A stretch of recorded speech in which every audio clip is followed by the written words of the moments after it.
¿Vos tenés idea de cuánto cuesta una dosis de la vacuna contra el COVID? Yo tampoco tenía idea, pero Fernando Sánchez, uno de los miembros de nuestro equipo, se metió en Google y averiguó. En los Estados Unidos, una dosis de vacuna sale más de $100. Se supone que ya vamos por 5 dosis, así que saca la cuenta. 5 por ciento y pico son 500 y pico de dólares. ¿A cuánto está el dólar ahora? Dios mío. Gracias a Dios que no tuve que poner esa torta de plata, ni vos tampoco. Pero en realidad no es gracias a Dios ni es por suerte, es gracias a que el Estado cumplió con su función.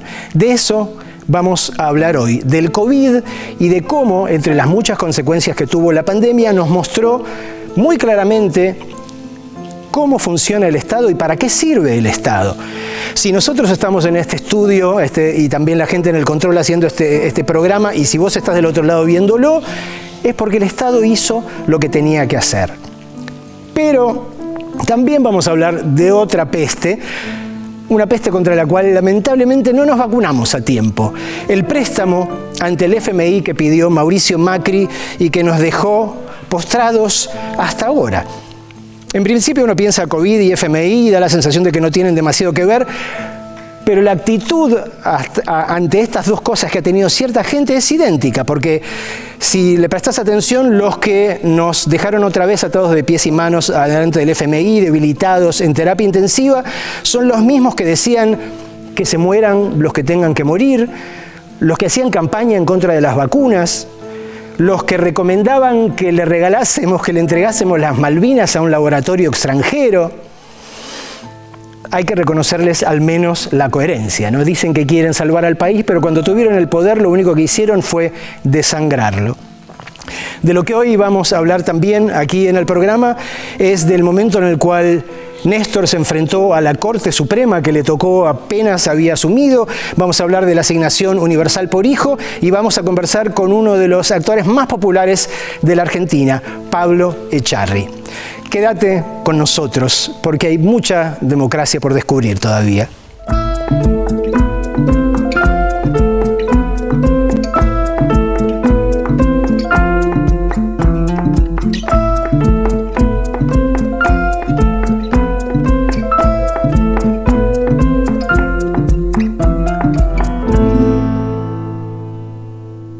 Ya estamos acá con Rocío Criado, pero antes te voy a tirar la frase misteriosa de la noche de hoy. Me parece que es difícil, no sé si la vas a sacar. Esta dice, 2 puntos, será imposible el desarrollo de nuestra patria si no damos respuesta a los requerimientos de la justicia social. Esta vez no la sé, la verdad. Ok, bueno, al final del programa vamos a develar la respuesta, pero ahora vamos a hablar de otra cosa, para ubicar uno de los temas centrales de la noche de hoy. Para ubicarnos, comienzos del año 2020, veníamos contentos, esperanzados, porque a lo mejor podíamos empezar a levantar de 4 años de planchazo económico, y ahí nos entró una piña artera, inesperada, que fue el coronavirus. ¿Cómo fue, o cuándo, mejor, cuándo fue que entró formalmente esta excomunica en nuestras vidas, Rocío? Bueno, en nuestro país podemos hablar del 3 de marzo del 2020, que fue el día en que tuvimos el primer caso de coronavirus en nuestro país. Lo cierto es que apenas 3 meses antes, más o menos, sí había aparecido este virus en China, pero no se sabía mucho, no había mucha información, más que existía y que había un problema muy grande por el nivel de propagación y sobre todo por el nivel de letalidad que tenía en el mundo. En ese contexto apareció ese caso y otros casos, y fue el momento donde el presidente Alberto Fernández, que además hacía muy poquito había asumido, decide implementar el aislamiento social preventivo y obligatorio. Y empezó como una especie de película, ¿no? Para muchos después una pesadilla, pero todos creo que nos acordamos qué estábamos haciendo exactamente en el momento del anuncio, y fueron años que los atravesamos con angustia, con miedo y sobre todo con mucha necesidad, y ahí fue importantísimo el rol del Estado, ¿no? Digo, cuando muchas veces muchos dirigentes hablan mal del Estado, bueno, acá fue fundamental porque había un montón de efectos, de consecuencias políticas, sociales, económicas, psicológicas, de robustecer un sistema de salud que lo habían degradado de ministerio a secretaría, de conseguir las vacunas, bueno, todos esos desafíos, y obviamente con consecuencias que incluso hoy, lamentablemente, algunas siguen vigentes. Para eso hablamos con algunos de los los protagonistas, los que tuvieron esa primera línea de toma de decisiones de las más importantes, que nos contaron cómo fue para la Argentina enfrentar la pandemia.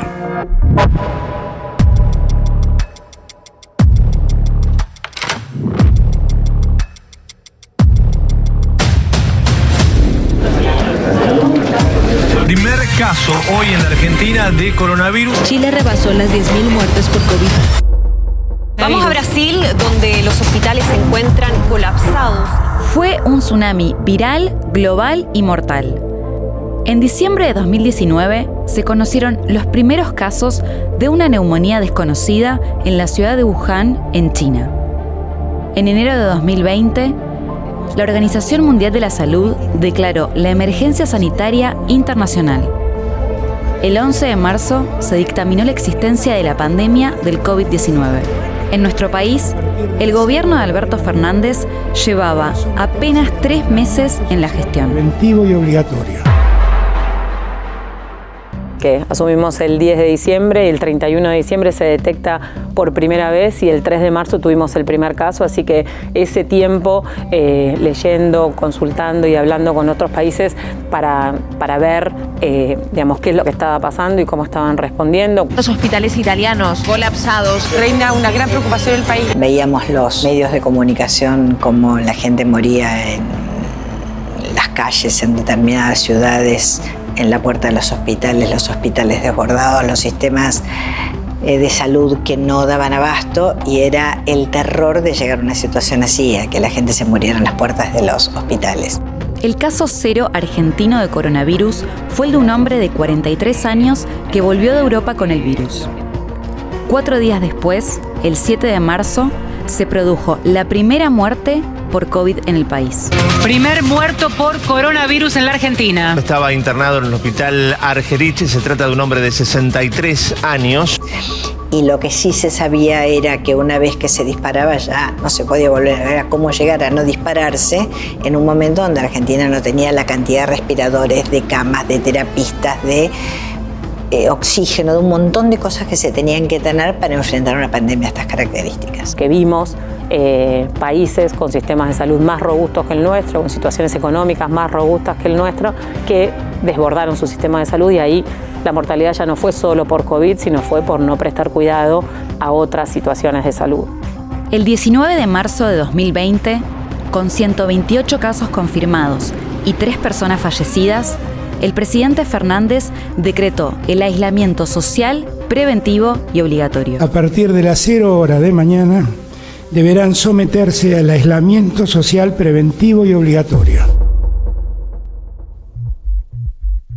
El aislamiento social preventivo y obligatorio fue en el momento en el cual se diagnostican los primeros casos, donde se veía la película con unos meses de anticipación en el hemisferio norte y donde había que ganar tiempo para fortalecer el sistema de salud. El Ministerio de Salud trabajó en forma realmente enorme y era una gran responsabilidad del presidente tomar la decisión. Sabíamos que había que restringir determinados derechos, a transitar, a trabajar, a educarse, y que todo eso era en función de cuidar la salud pública, donde se ponía en riesgo la vida de la gente.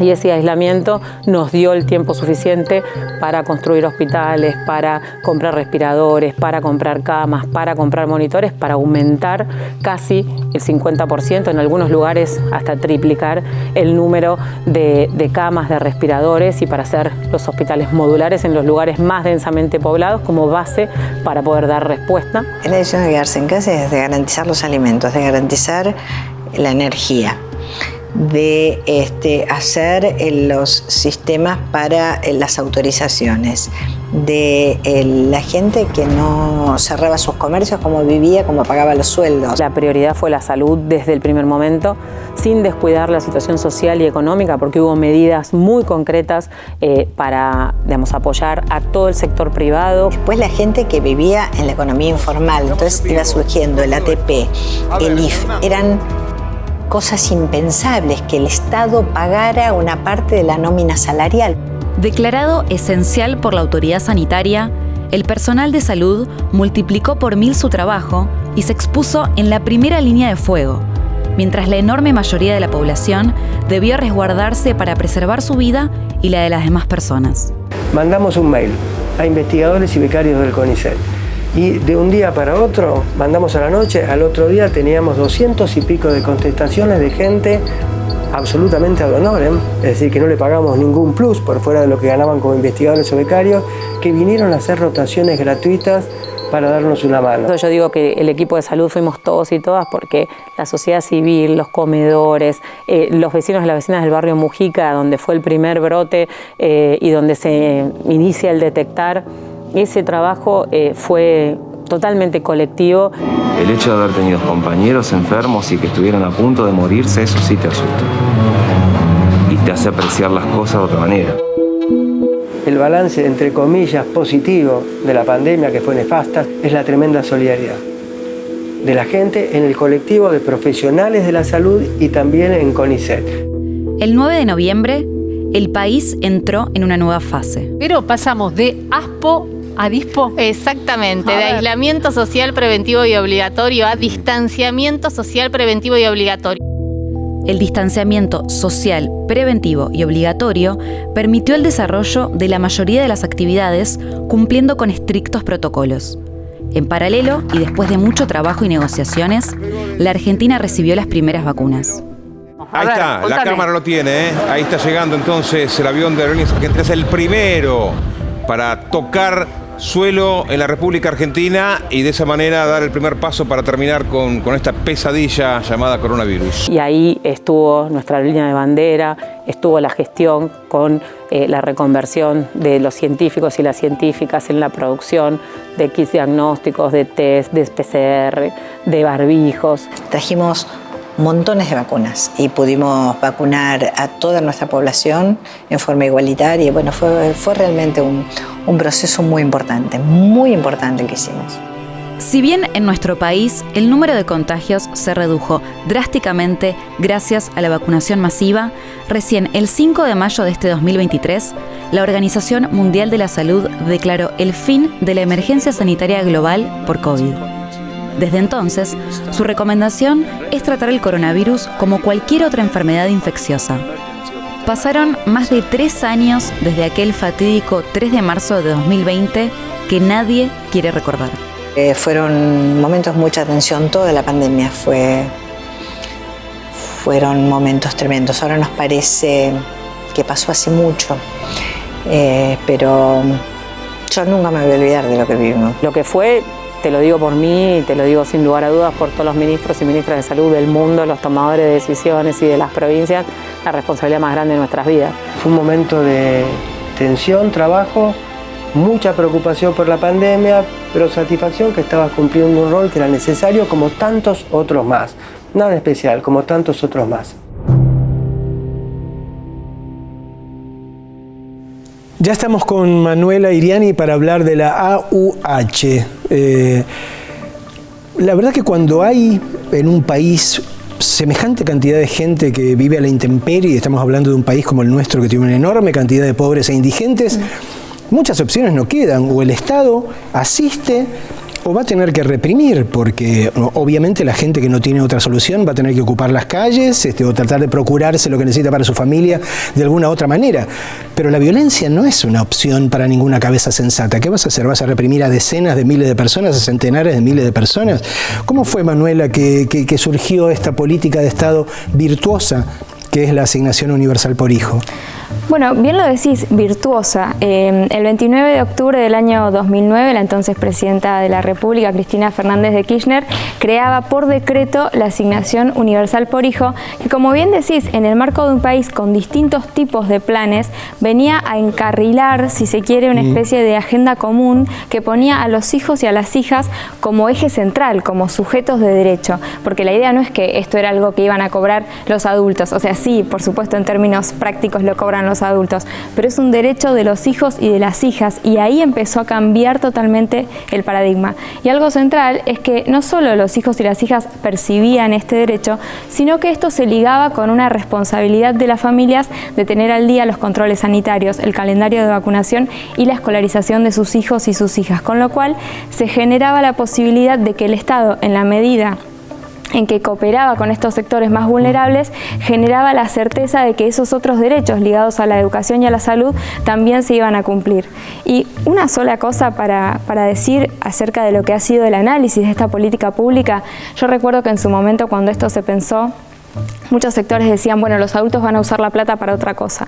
Bueno, una de las cosas que más aumentó en la medida en que la asignación se empezó a cobrar fue el pago de la cooperadora en las escuelas públicas. Claro. Con lo cual, básicamente, las familias querían que sus hijos estén mejor, como queremos todas y todas con nuestros hijos. Así que eso fue la asignación universal por hijo, que lleva ya muchos años y que implicó incluso toda una modernización del Estado. Por la magnitud, las características, la envergadura que tuvo la asignación universal por hijo, indudablemente fue un antes y un después en las políticas sociales.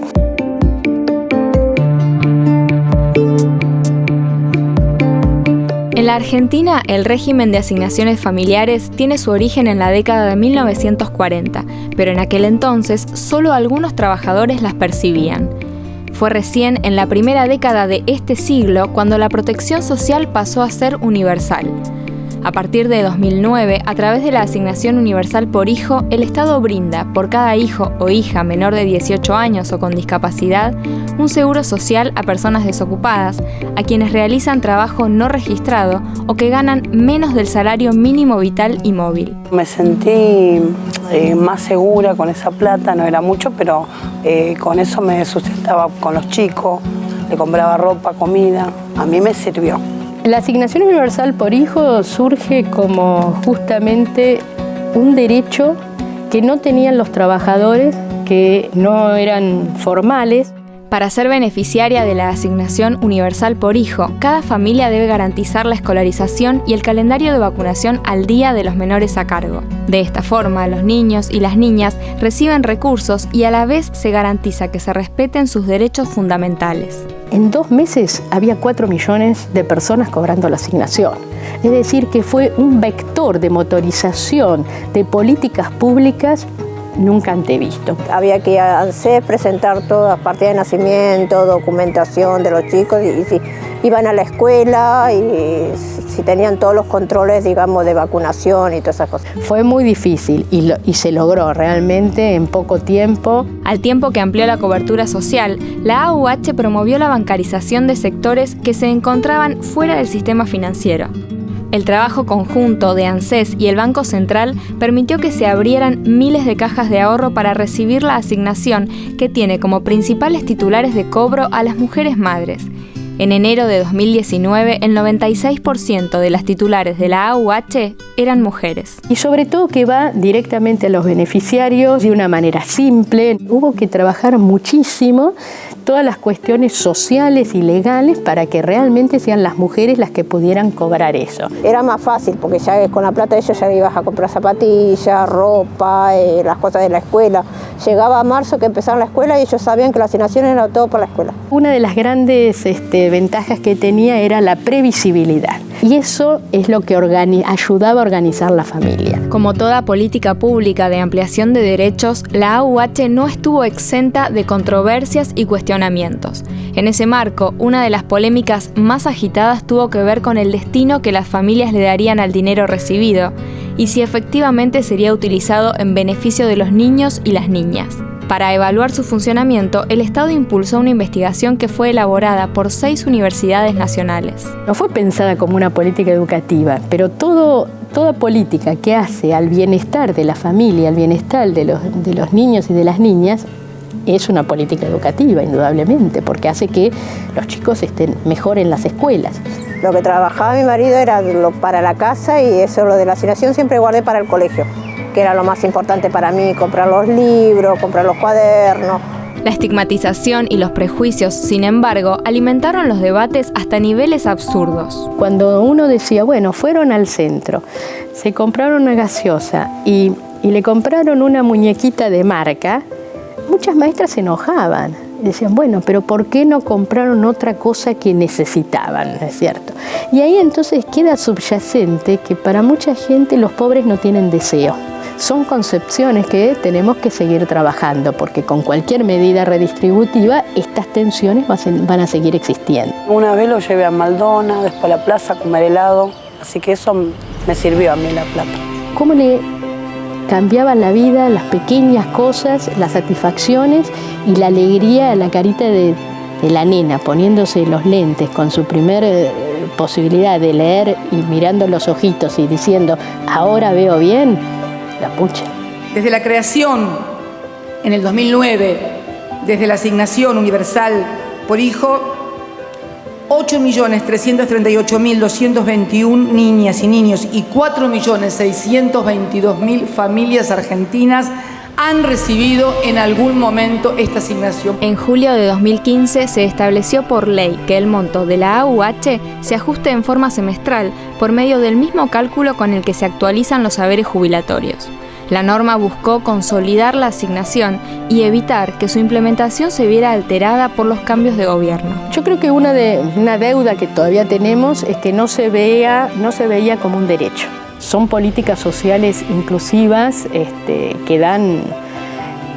que uno habla de estas políticas, pero atrás hay gente que le cambias la vida, o por lo menos se la haces un poco mejor. Fue una ayuda, la verdad, de que empezaron a dar la UH nos favoreció a todas las mamás. Sigue siendo una ayuda, que a muchas madres le ayudó un montón y creo que puede seguir ayudando a muchas mujeres y a muchas chicas jóvenes también. Para los que tenemos unas cuantas décadas encima en este país, el FMI fue una pesadilla larguísima de la cual finalmente nos liberamos en el año 2006 con justos bombos y platillos. ¿Cuándo fue que nos engramparon otra vez con el FMI, Rocío?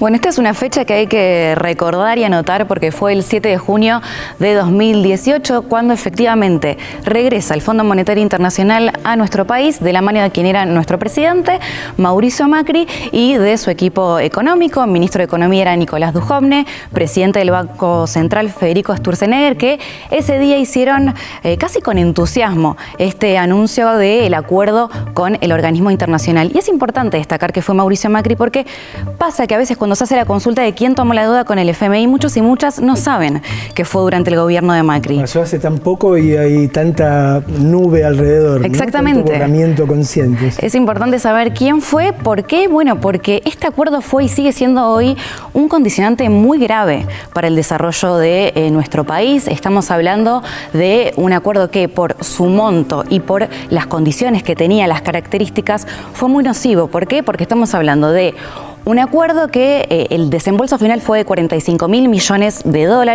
el más grande de la historia del FMI y de la Argentina, por lo cual, bueno, consecuencias gravísimas que en su momento Macri dijo, bueno, este tiene que ser el camino, por el desplome del peso, por la corrida cambiaria, bueno, la salida es el FMI.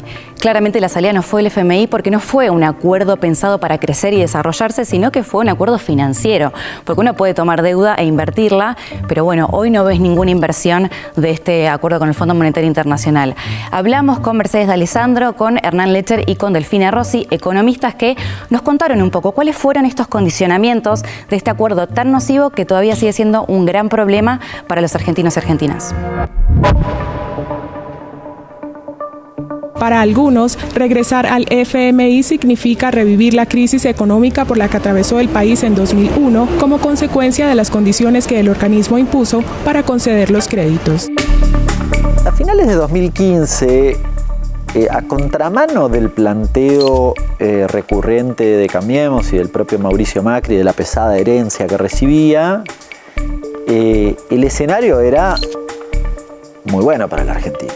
El nivel de los salarios era realmente muy alto, lo mismo de las jubilaciones. Si vos lo comparás con el resto de los países de Latinoamérica, por ejemplo, el salario de la Argentina o la jubilación de la Argentina eran los más altos. Y un nivel, y este es un dato bien interesante, un nivel de desendeudamiento fenomenal. Porque es lo que se contrapone a lo que pasó, ¿no? Yo diría que este gobierno asumió con una ventaja clara que era su capacidad de endeudarse producto de la baja deuda que le había dejado el gobierno anterior. Lo que caracterizó más bien a la gestión de Mauricio Macri fue una búsqueda de participar de la escena internacional. Y ese participar de la escena internacional orientado en términos financieros. Bueno, Macri nuevamente vuelve a decirle al circo de la economía financiera internacional, vengan a la Argentina, acá hay rentabilidad, ¿no? Y les garantiza una rentabilidad en pesos muy interesantes con todo el famoso esquema de las LEVAX. El esquemita de la bicicleta financiera empezó a crujir y todos quieren salir porque la economía no crecía lo suficiente, no había una genuina generación de dólares para sostener ese endeudamiento externo, ¿no? La última semana hemos tenido nuevas expresiones de falta de confianza en los mercados. Pero lo cierto es que apareció Christine Lagarde de repente en la Argentina como una gran amiga que iba a cenar con ellos, que iba a tomar algo, que todos nos teníamos que enamorar de Christine, y era la antesala de lo que después fue el acuerdo con el Fondo Monetario Internacional. He decidido iniciar conversaciones con el Fondo Monetario Internacional para que nos otorgue una línea de apoyo financiero. Hace minutos hablé con Christine Lagarde, su directora, y nos confirmó que vamos a arrancar hoy mismo a trabajar en un acuerdo. Se llega al fondo y se llega a los niveles de endeudamiento que tuvo la Argentina, sobre todo en dólares, en moneda dura, por la desregulación y porque además ya estaba este diálogo aceitado con el organismo. Un préstamo que es 127 veces mayor de lo que estipula la Carta Orgánica del FMI que nos deberían haber podido prestado. El monto de 50.000 millones de dólares es varias veces la cuota de Argentina, 11 veces, lo cual refleja el apoyo de la comunidad internacional a la Argentina. Y es una especie de apoyo político que hace Donald Trump gestionando él a través de sus representantes para que el Fondo Monetario Internacional le preste esa gran cantidad de dinero al gobierno de Mauricio Macri. Por allá apareció Claver Carone, que era miembro del Fondo Monetario Internacional, y dijo, bueno, en realidad nosotros financiábamos a la Argentina para que ganara las elecciones, para que Macri ganara las elecciones y no volviera al populismo, lo dijo el propio Macri. La plata del fondo, que es la plata de los demás países, la usamos para pagar a los bancos comerciales que vencían y que se querían ir. ¿Por qué se querían ir? Porque tenían miedo que vuelva el kirchnerismo. La deuda no es mala en sí misma. Hay muchos momentos en donde la forma del endeudamiento sirve para financiar obras públicas, para financiar infraestructura. Sin embargo, lo que entendemos y encontramos en el préstamo que toma el gobierno de Mauricio Macri con el Fondo Monetario Internacional es que no tiene ese direccionamiento, sino que tiene un direccionamiento plenamente financiero. Aproximadamente el 75% de los desembolsos eran previos a la elección del 2019, de las generales de 2019, y en septiembre del 18 incrementan el crédito a 57.000 millones de dólares y le adelantan los desembolsos de tal manera que el 90% cae antes de las elecciones. Esto no es menor tampoco, porque la otra cosa que tiene prohibido el fondo es meterse en las cuestiones políticas de los países. 80.000 millones de dólares, o sea, los del FMI más todo el resto que se había endeudado en el primer periodo, y gran parte de eso fue para fuga, para formación de activos externos. La mayor parte de este dinero, así como entró, salió en pago de deudas de empresas privadas o en fuga de dinero lisa y llanamente. Es decir, fue una puerta giratoria de dinero que ingresó a la Argentina y salió sin generar nada. Cuando uno ve la torta del fondo de préstamos, la Argentina tiene hoy la mayor parte de la cartera. Eso ha sido algo inédito, producto de un apoyo político. Hay responsabilidad del gobierno de Macri por la desregulación, por haber hecho este mecanismo, pero también del Fondo Monetario porque hizo algo que se lo impide su propio estatuto, que es financiar la fuga de capitales. Lo que le debería interesar al FMI es que la Argentina crezca, hasta para poder repagarles. Lo que vos haces cuando vas a buscar al Fondo Monetario Internacional, como hizo el gobierno de Macri, es someterte a reglas económicas que te son ajenas. ¿Y qué condiciones te impuso que llegan hasta hoy? Te pide metas fiscales. Cuando hablamos de metas fiscales te pide ajuste. En la última revisión dijo, por ejemplo, que había que revisar la evolución de los salarios porque estaban subiendo mucho. Es una Argentina que tiene que aceptar el ajuste jubilatorio, que tiene que aceptar el ajuste sobre los trabajadores. No hay nada, no hay una ruta, no hay nada. Ni en hospitales, ni en escuelas, ni en nada, ¿no? Así que las consecuencias son desastrosas en términos de la economía real, porque no podemos reinvertir la ganancia que tenemos en nuestras exportaciones. Es una pistola en la cabeza. La típica receta del fondo. Creo que en el acuerdo actual hay una herramienta de mucho poder para el organismo para condicionarte en este tipo de cuestiones, ¿no? Que en definitiva es que nos vaya mal a los argentinos y argentinas, no hay mucho truco.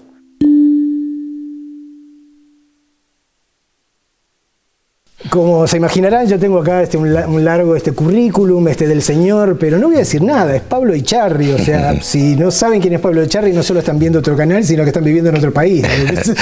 Es algo difícil, algo realmente, sería algo curioso a esta altura. ¿Qué haces, Pablo? Bien, muy bien, Marcelo. Muchas gracias por venir a charlar con nosotros en la noche de hoy. Por la invitación. Así yendo bien hacia el pasado de nuestra democracia. 10 de diciembre del 83, que tenías 14 pirulos, una cosa por el estilo. Claro. Familia de clase media, Villa Domínico, en Avellaneda. Radical, sí, radical. Pero bueno, ¿tenés algún recuerdo entonces en particular de esa fecha? Y el recuerdo más sobresaliente para mí fue más que ese 10 de diciembre, fue ese acto final, ¿no? Final de campaña, que era el 9 de julio. Lo recuerdo como algo que disfruté mucho con mi viejo, ¿no? Algo que me unía a mi viejo. No había una cultura de cosas juntos con el viejo, ¿no? Había mucho amor, cariño, contención, siempre uno se daba vuelta y estaba ahí, pero no había muchas actividades que uno compartía. La cancha sí. Y recuerdo con mucho amor ese final de campaña. Multitudinario, extraordinario, casi una peregrinación. Sí, claro. ¿No? Y bueno, y luego la alegría de lo que intuía había sido terrible, ¿no? Entonces ese despertar, esa sensación de haber dejado algo sin certeza yo en ese momento, luego sí porque me fui interesando y porque la vida me fue poniendo cosas en el medio que me fueron contando, se veía ahí que era un verdadero despertar. Vos empezaste a laburar en la tele, ¿qué? En el 93, principios de los 90, ¿no? Digo, sí. Época muy particular, época del menemismo. Empezaste Canal 9. Canal 9, sí. Con género más popular de toda la televisión, que hacían siempre los teleteatros. Y eso...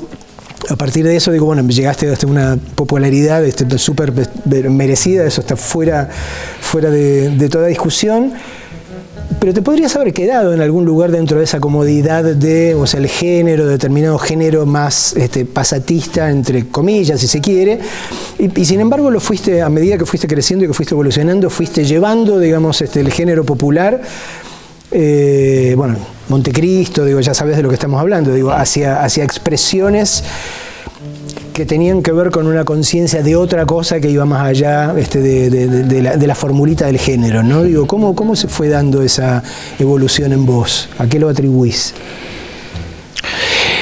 Salir del lugar de comodidad de lo que uno intuye que puede llegar a ser un galán, ¿no? Siempre cuando tenga su ropa, su maquillaje, su corte de pelo y su peinado a tiempo y su letra bien sabida, no hay mucho más sobresalto. Siempre hubo una intención, primero de conocer la cocina, de ver cómo se hacía. Y eso me dio cierta particularidad como para poder querer tomar las riendas del asunto en un momento determinado. Como estaba en un momento de altísima popularidad, como se habían hecho algunos programas que habían tenido mucho suceso, los contratos venían también adosados a la posibilidad de que yo intercediera en ese material creativo que son los guiones y las historias, primero de una forma solapada y luego como productor, y ahí pude empezar de alguna forma a demostrar algunas inquietudes internas mías. Después había pasado algo que no se había muerto con el traspaso, con el ascenso social que tiene que ver con que recordaba y recuerdo mi lugar de nacimiento con mucho amor y como un espacio de formación extraordinario. Creo que también mis características personales hicieron que pueda ser buenos con los peligros y con las medidas, por decirlo de alguna forma. Entonces siempre tuve esa sensibilidad por impactarme de alguna manera, primero mucho contra la injusticia y luego contra la desigualdad. Había algo que sucedía, pero no tenía una capacidad y posibilidad de hacerlo. Creo que hubo un hecho, todo fue un maravilloso camino con una lógica irrefutable, pero el hecho más fuerte y más impactante en mi vida y para que luego tenga un interés, un compromiso, el gusto por lo menos de contar una historia con cierta profundidad, con un arraigo en la realidad y poder no solamente disfrutar y abrir conciencias. Ese hecho fue el año 2002. Un hecho desafortunado que fue el secuestro de mi papá, que me dio la posibilidad de todo eso que intuía, sentía, tenía cierta empatía, veía esas diferencias, más allá de que yo era un elegido, entre comillas, porque salía de ese barrio y de golpe tenía la posibilidad de vivir y muy bien, de ese ascenso social que te digo, con lo que amaba hacer. Tuve mi época también de superficialidad absoluta y el 93, los años 90 sumaron muchísimo eso a nosotros, a la realidad de Nancy o a la mía, que los dos empezamos casi en el mismo año y los dos casi vivimos la misma suerte económicamente. Esa época, el menemismo fue muy buena para nosotros, extraordinariamente buena, para quien no cobraba un asalariado, para quien no manejaba una economía más convencional, ¿no? Pero bueno, teníamos esa capacidad para darnos cuenta que era muy obsceno y pornográfico a veces poder disfrutar tan abiertamente cuando la gente no tenía nada, porque en ese momento la gente no tenía nada. Muchas veces cuando se habla de la producción audiovisual de ficción, ya sea por eso en la televisión o telenovelas o cine, siempre uno va a parar a las dificultades económicas, que son grandes y son ciertas, producir en este mundo, pero a veces también hay dificultades para producir determinado tipo de ficciones que no tienen que ver necesariamente con lo económico. Me acuerdo de la experiencia de Plata Quemada, por ejemplo, de la película de Marcelo Piñeiro, que tuve la suerte de escribir con él y en la que vos laburabas. Era una película, por eso, año 2000, ahí, ¿no? Desde 2000. 2000, sí. En lo cual sufrimos también determinado tipo de presiones porque era una película incómoda, porque en un momento donde estaba como muy presente toda la cosa de la inseguridad y todo esto, era una película, cuyos protagonistas eran ladrones, dos de los cuales eran gays, encima estaba todo mal. Y tuvimos mucha presión como para que la película no pudiese salir como debía salir, como para que no pudiese publicitar en los canales que tenía que publicitar. ¿Cómo lidia uno desde la producción y desde la actuación y desde lo puramente artístico contra las presiones que no son solo económicas? No es iluso ni superficial cuando se habla específicamente de hacer desaparecer un ente tan importante como el Instituto Nacional de Cine, ¿no? Es absolutamente estratégico. Como este canal. Claro, ni hablar, ¿no? Hacer que la televisión pública desaparezca o pasa a ser un emprendimiento privado sin la potencia verdadera que tiene a lo largo y a lo ancho del país, que es extraordinariamente fuerte, el medio más grande de todos, porque es el que llega verdaderamente donde nadie más llega. A donde nadie más llega. Entonces, eso es un poder porque llega a la gente de una forma muy directa, una película bien contada, que tenga mucha posibilidad de ser promocionada también para que luego llegue al público, para que el público sepa que se da y que trae un mensaje dentro de sí misma para definitivamente transforma. La experiencia que yo tuve con Montecristo fue única en el sentido, y eso también ayudó a que yo me zambullera más aún en analizar esta democracia y los valores de esta democracia para que sea cada vez más fuerte, más robusta. Que esto contado por las abuelas. Nosotros grabamos en la casa de las abuelas porque una de los personajes, el personaje de Paola, era una nieta apropiada. Y sabíamos de la realidad que habían aparecido una cantidad de nietos en ese momento, justamente porque la telenovela había calado muy hondo, pero previo a que se hiciera la telenovela, se creía que era pianta televidente, o sea, fue una jugada realmente del canal en ese momento, de Claudio Villarroel y Bernarda Llorente. Bueno, yo lo vi en carne propia y creo que el entretenimiento es maravilloso per se, es fantástico. Inclusive cuando alcanza esos lugares de gran satisfacción en lo superficial. Sí, es necesario. Pero necesitamos defender la democracia, eso no hay ninguna duda, ¿no? A través de la democracia, defender la expansión de nuestra propia producción audiovisual para ser parte de las plataformas, para caminar con ese mundo maravilloso que vino de expansión en materia de producción, que son las plataformas, pero para a la vez para poder seguir produciendo con buena calidad los relatos que nos representan. Yo creo que de 40 años de democracia estamos en un muy buen momento como para mirar de frente la verdadera transformación del país, para crecer, y que va a venir de mano de la cultura en general y del audiovisual en particular. ¿En qué momento empezaste a encontrar natural o necesario expresarte como ciudadano también en términos sociales y políticos, salir del lugar, en todo caso, del conforto, del cuidado que era simplemente hablar como un actor, exponerte?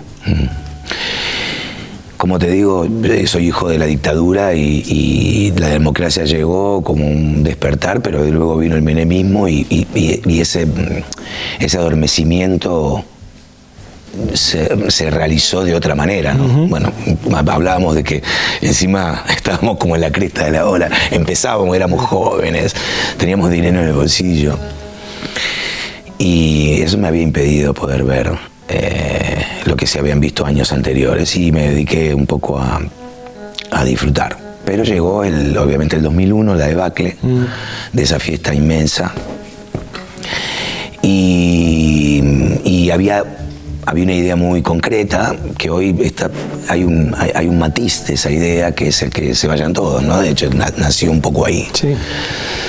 Y mi personalidad, mi formación y demás me llevaba un poco a eso, ¿no? Me llevaba a pensar eso. Y entonces sucedió que ganó un presidente, comienza su mandato un presidente que nadie se esperaba, luego de un final que se levanta, ¿no? Como una final que se levanta en una contienda con el que fue presidente durante 10 años y empieza a generar una conexión diferente con la gente en general, con el pueblo en general, lo que uno ve luego, porque lo ve en relatos anteriores, en discursos anteriores, que eso era una idea que se venía forjando. Sí, claro. Empieza a cumplir. Y en lo personal, yo fui parte de un grupo de compañeros y compañeras que sintetizamos en ese momento la unión a través del sindicato y a través de gente que nos vimos el momento político oportuno y fuimos a negociar la propiedad intelectual. Fuimos a negociar la reglamentación para nosotros, porque la ley existía del año 33, pero nunca había sido reglamentada para los actores. Y nos encontramos en lo personal me encontré con Néstor Kirchner, me encontré también un rato antes porque hice Crónica de una fuga. Crónica de una fuga hablaba de una fuga de unos detenidos, tal vez los pocos que han fugado de la mansión Seré, entonces lo había podido conocer.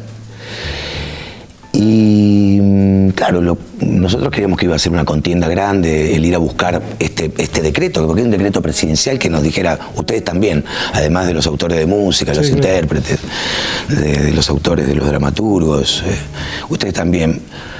Y dijo algo muy fuerte que dijo, es patético discutir lo indiscutible, vengan mañana que yo se los voy a firmar. Entonces, a partir de ese momento, me empezó a resonar el que se vayan todos, y dije, vi a alguien diferente, pero a la vez empecé a pensar que en un momento determinado iba a venir algún tipo de contraprestación o pedido de contraprestación, porque la política era así. Es así, claro. Era así. Y eso nunca llegó. Entonces me conquistó. Fue eso. Realmente lo que sucedió es que me conquistó. Luego lo vi hacer a lo ancho y a lo largo durante todo el tiempo que tuvo la posibilidad. Y que bueno, luego tuvimos la mala suerte de perderlo. Y bueno, cuando las cosas son tan contundentes como el enamorarse de una mujer o enamorarse de alguien, es patético discutirlo, indiscutible, como dijo Néstor alguna vez. Entonces bueno, ahí... Y mi personalidad, digo, soy un virginiano capricorniano y de chico soy... he gozado de nacer lo que veía que no era lo que debía, lo que me recomendaban hacer o que me invitaban a hacer. Bueno, en fin. Mil gracias, Pablo. Por favor, Marcelo. Un abrazo grande. Ya volvemos.